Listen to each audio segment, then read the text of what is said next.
은혜라는 말은 성경에 참 많이 나오는 그런 단어입니다. 은혜가 무엇이냐? 받지 못할 것을 받는 사랑을 은혜라고 합니다. 우리는 구원받지 못할 사람인데 하나님은 우리를 구원이라는 선물을 주셨습니다. 우리는 사랑받을 수 없는 그런 저주받은 몸인데 하나님은 우리에게 사랑을 베푸셨습니다. 이것이 바로 은혜입니다. 예수님은 이 은혜라는 단어를 사용하신 적은 없지만 대신 은혜가 무엇인지 친히 몸으로 보여주셨습니다. 그분은 사랑이 무엇인지 말로 하지 않고 친히 삶으로 사랑을 보여주셨습니다. 그래서 신앙은 말로 설명하는 것이 아니라 친히 내 삶으로 나타내는 것이 바로 신앙입니다. 지금 우리는 하나님의 은혜 속에 살고 있습니다. 너무나 크고 많은 은혜를 받았습니다. 생각할수록 눈물이 납니다. 얼마나 감사한지. 이 은혜를 갖고 싶은데 어떻게 하면 갚을 수 있을까? 고민을 참 많이 합니다. 그 방법은 딱 하나입니다.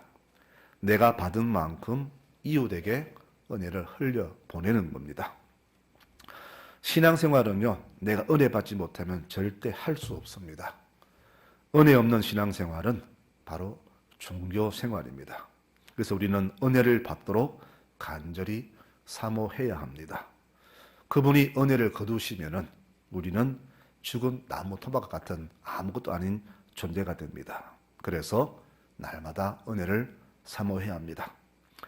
내가 은혜를 받으려면은 나 자신을 합리화하거나 절대 죄로부터 방어해서는 안 됩니다. 이게 무슨 말이냐 하면 나는 누구보다 죄를 덜 지었다. 누구보다 더 낫다. 누구 같지 않다. 내가 그렇게 잘못한 것은 전적으로 그 사람의 문제이지 나는 별로 책임이 없다. 라는 식의 어떤 자기 방어입니다. 이런 방어는 절대 은혜를 받지 못합니다. 나의 문제와 잘못을 교묘한 말로 듣거나 사람에게 이해시키면 그럴듯하게 포장은 될지 모르지만 절대 은혜는 오지 않습니다. 내가 내 죄를 덮으면 은혜도 덮이고 내 죄를 축소하면 은혜도 축소가 됩니다. 가장 좋은 방법은 주 앞에 나를 온전히 그대로 다 내어 보이는 겁니다.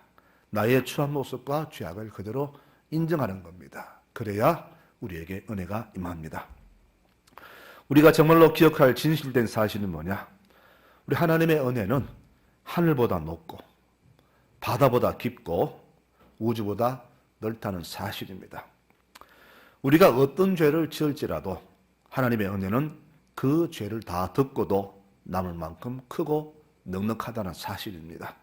그러므로 하나님의 사랑을 의심하거나 죄를 축소해서는 절대 안 됩니다.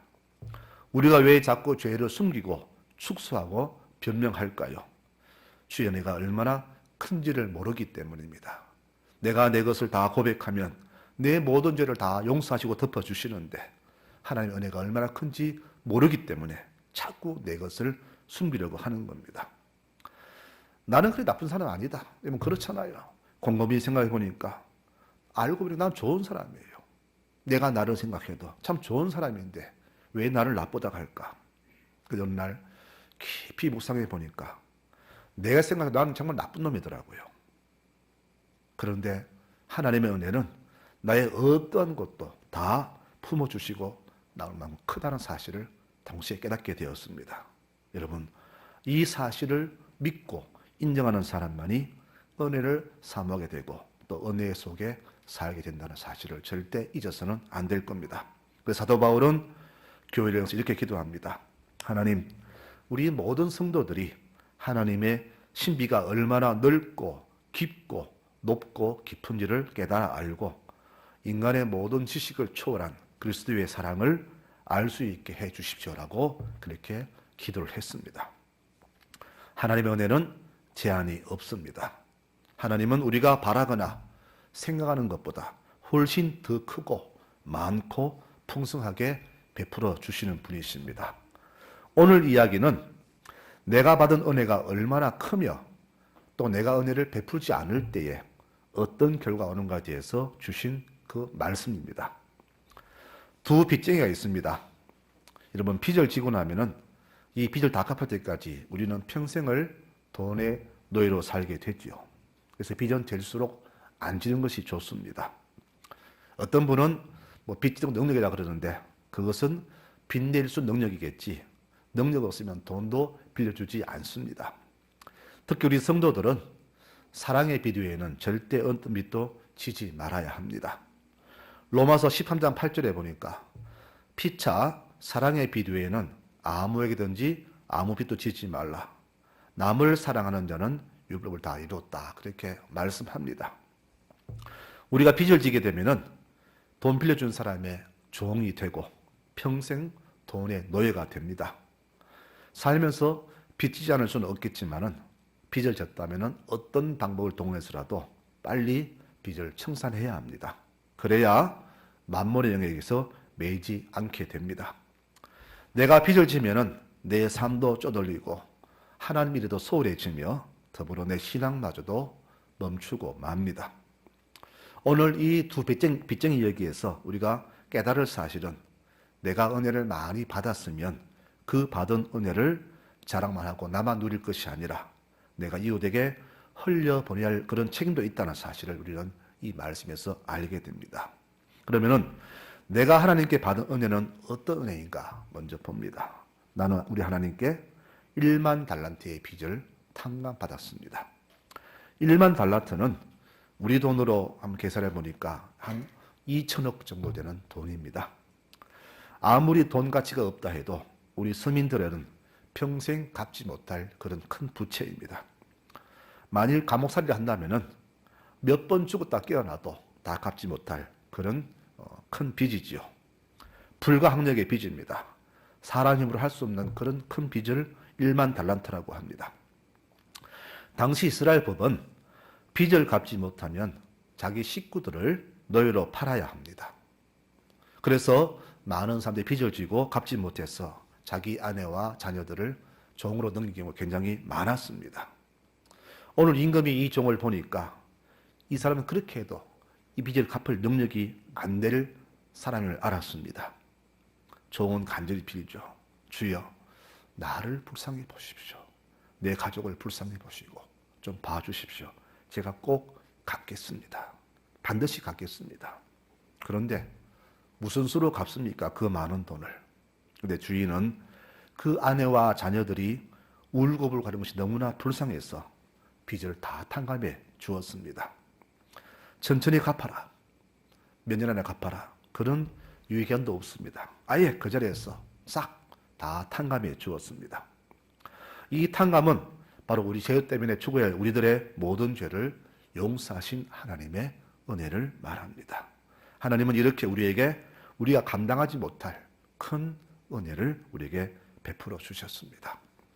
그런데 두 번째는 내가 베풀 은혜를 한번 생각해 봅니다. 나는 하나님께 1만 달란트를 탕감받았습니다.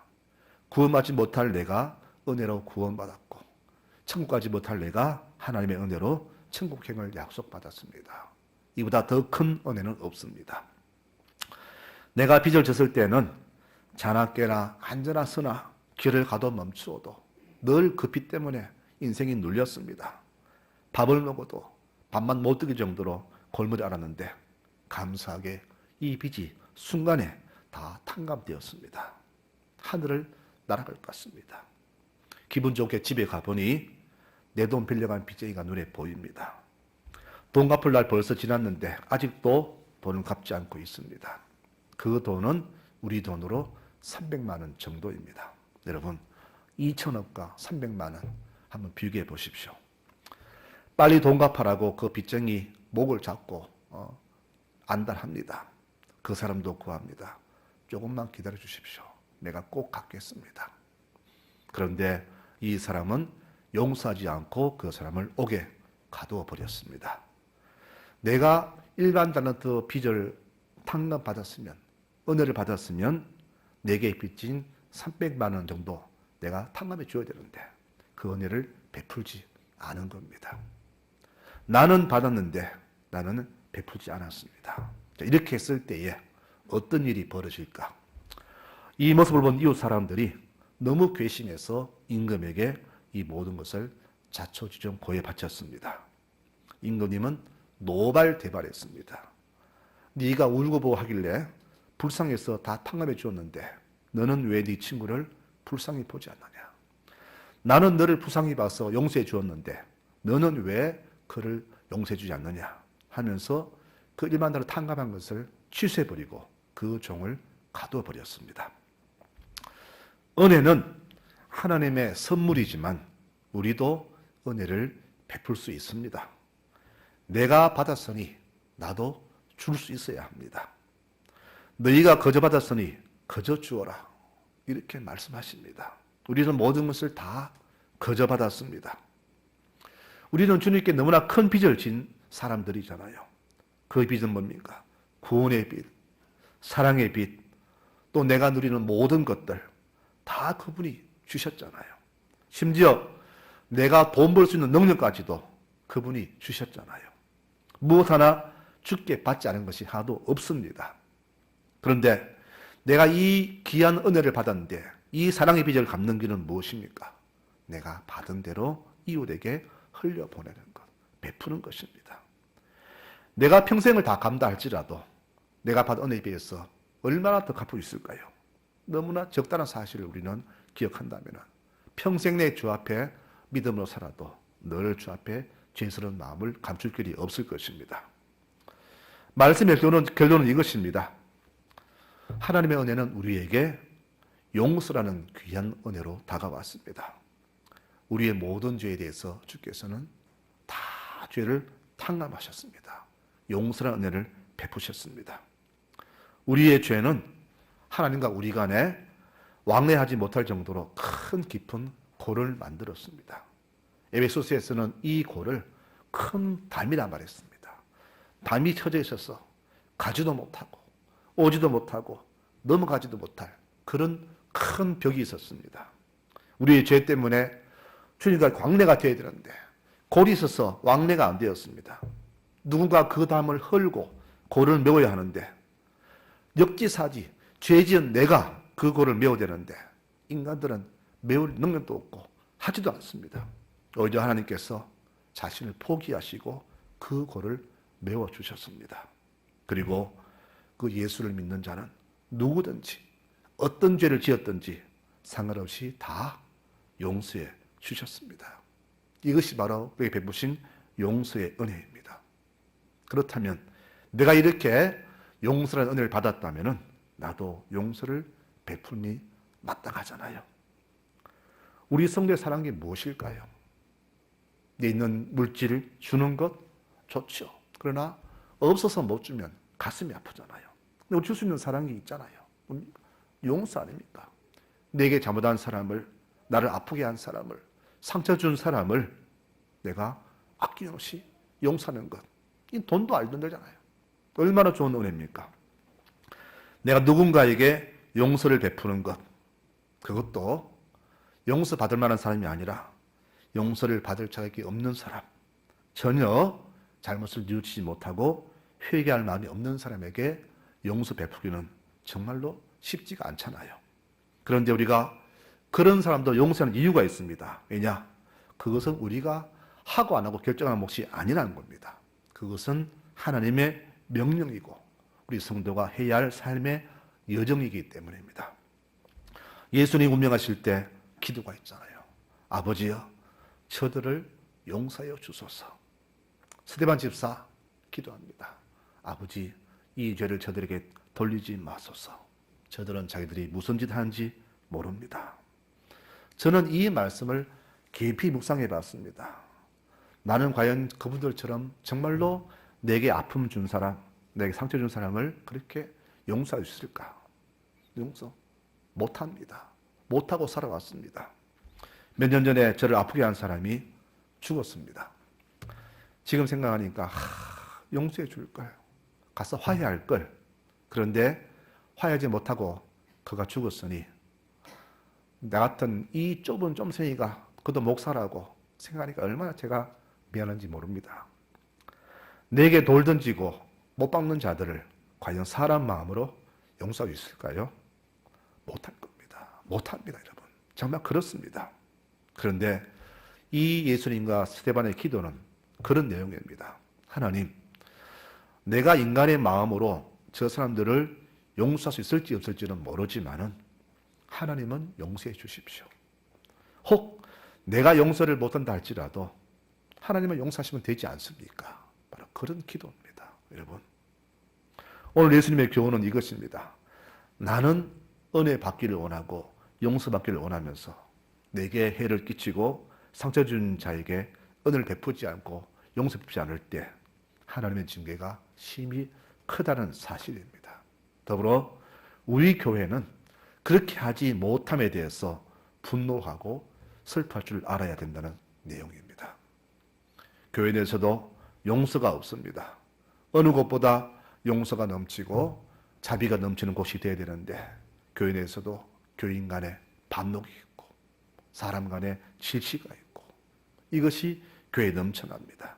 사회와 다를 바 하나도 없습니다. 주님 마태복음 6장에서 이렇게 말씀하세요. 너희가 사람의 잘못을 용서하면 하늘 아버지께서도 너희 잘못을 용서하시지만 너희가 사람 잘못을 용서하지 아니하면 너희 아버지께서도 너희 잘못을 용서하지 아니하신다. 여러분 그렇습니다. 우리가 이웃에게 흘려버릴 은혜가 무엇입니까? 바로 용서라는 은혜입니다. 1만 달란트는 우리가 평생 갚지 못할 큰 빚을 말합니다. 내 목숨을 드린다 해도 그 빚을 다 못 갚으며 절대 용서받지 못할 죄인인데 하나님께서는 아무 조건 없이 우리의 모든 죄를 용서해 주셨습니다. 내가 한없이 용서를 베풀고 있으니 너희도 한없이 용서하여라. 이것이 바로 용서를 베푸신 하나님의 뜻입니다. 그렇다면 우리도 마땅히 이 은혜를 베풀어야죠. 내가 절대 용서하지 못할 사람을 용서하는 것이 바로 은혜를 베푸는 것이 아니겠습니까? 참 재미있는 사실은요. 오늘 300만 원 빚진 사람을 옥에 집어넣었잖아요. 그러면은 그 집어넣은 사람은 그 감옥살이 드는 모든 비용을 또 자기가 다 감당해야 합니다. 즉, 돈 300 받으려고 사람 옥에 집어넣고 그 사람이 갚을 때까지 옥살이한 경비를 내가 다 대야 한다는 이야기입니다. 돈도 못 받고 사람에게 요구도 먹고 오히려 옥바라지 해야 되고 얼마나 바보 같은 짓입니까? 내가 은혜를 베푸지 못할 때 이런 어리석은 삶이 내게 주어지더라는 겁니다. 사람들은 너무나 이해타산에 밟습니다. 그러나 우리 믿는 자들은 절대 손해보며 살아야 합니다.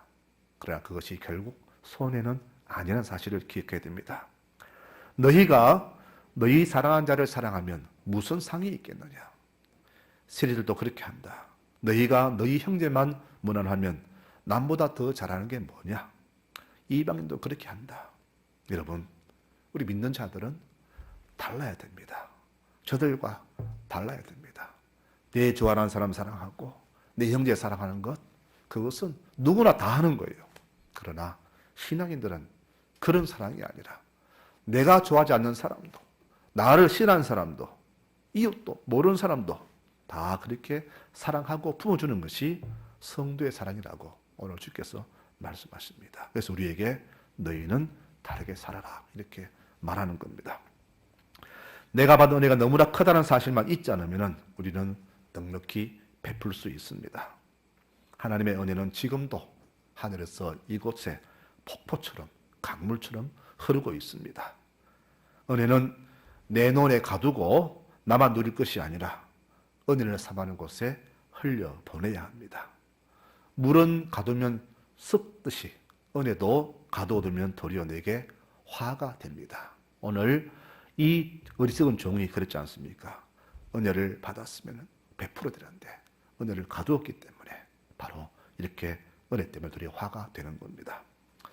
포항 앞바다 영일만큼이나 큰 갈릴리 호수가 이스라엘에 있습니다. 가보니까 얼마나 호수 큰지 저는 바다인 줄 알았습니다. 또 사람들은 그곳을 바다라 부르기도 합니다. 여기에서 흘려보낸 맑은 물은 요단강을 타고 이스라엘 남쪽에 사해라는 곳으로 모여듭니다. 이 사해는 매일 500만 톤의 물을 공급받지만 이 지대가 해수면 410km 낮기 때문에 물을 흘려버릴 수가 없어요. 그래서 그 안에 물이 고입니다. 날이 너무 뜨거워서 이 고인 물이 증발되어서 소금이 너무나 염도가 심해서 생물 살 수 없는 죽은 바다가 되었습니다. 그래서 그 바다를 사해바다라고 합니다. 여러분, 이 사해바다가 왜 사해가 되었을까? 받은 것을 버리지 않았기 때문에 그런 겁니다. 내가 받은 은혜는 나만 간절할 것이 아니라 아픈 사람, 어눌한 사람, 사랑이 필요한 사람, 울고 있는 사람, 어둠 속에서 신음한 사람들에게 흘려 보내야 됩니다. 그래야 나도 살고 저들도 삽니다. 하나님이 그 아들을 세상에 보내신 것은 세상을 심판하려 함이 아니라 그로 말미암아 세상이 구원을 받게 하려 하심이라 하셨습니다. 용서 없이 어떻게 구원이 있습니까? 심판의 면제는 바로 용서를 말합니다. 우리를 구하시기 위해서 아낌없이 용서를 베푸신 분이 바로 하나님이십니다. 사순절입니다. 5번째 주일입니다. 사순절은 이렇게 자기 몸을 버려서 우리 위해 희생하신 예수님의 고난을 생각하면서 그 고난에 함께 동참하는 기간입니다. 이 고난 동참하는 방법은 바로 다른 게 아닙니다. 주여, 저들을 용서하여 주소서. 저들은 자기들이 뭔 짓 하는지 모릅니다. 하신 것처럼 용서와 배려와 사랑을 베푸는 겁니다. 주님, 몇 번 용서하면 될까요? 7번은 충분하죠. 이 당시는 3번 용서하면 마야 한다고 했습니다. 그런데 베드로는 7번이면 충분하죠 라고 자기의 넓은 마음을 자랑했습니다.